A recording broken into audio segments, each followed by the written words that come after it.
My fellow Americans, in March we celebrate Women's History Month, honoring the countless contributions that women leaders, scientists, and entrepreneurs have made throughout American history. We are a greater, stronger, and more just nation today because of women like Clara Barton, Susan B. Anthony, Harriet Tubman, and so many others. We honor them, and we recommit ourselves to a better future for every woman in America today. On my 50th day in office, I want to talk about an issue of paramount importance to families across our nation: health care.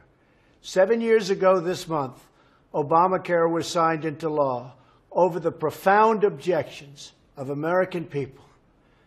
Our citizens were told they'd have to pass Obamacare to find out what it was and how bad it was. Now we know that the hundreds of pages were full of broken promises. Americans were promised that Obamacare would bring premiums down $2,500 for a typical family.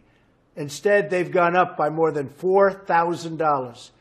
Americans were promised that Obamacare would increase competition and provide them with more choices.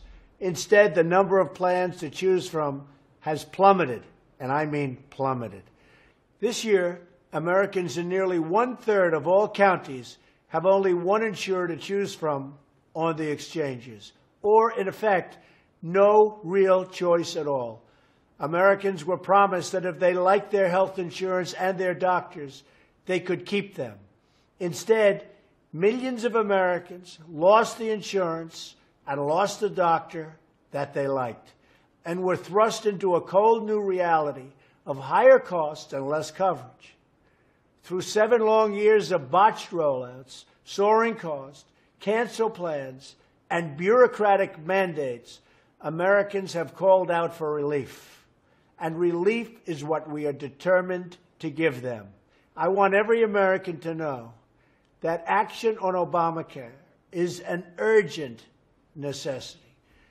The law is collapsing around us, and if we do not act to save Americans from this wreckage, it will take our health care system all the way down with it. If we do nothing, millions more innocent Americans will be hurt and badly hurt. That's why we must repeal and replace Obamacare.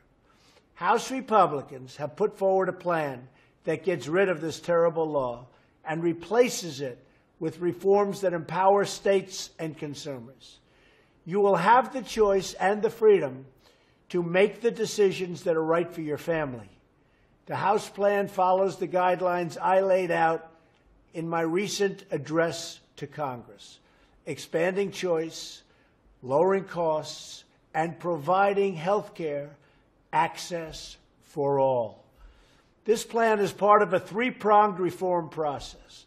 In concert with the plan in front of Congress, I have directed Dr. Tom Price, our Secretary of Health and Human Services, to use his authority to reduce regulations that are driving up costs of care.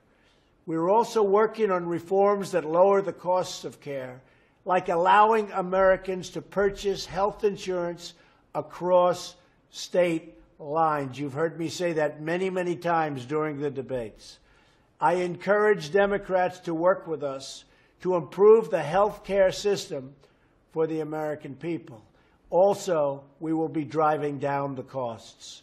We will deliver relief to American workers, families, and small businesses who right now are being crushed by Obamacare by increasing freedom, choice, and opportunity for the American people.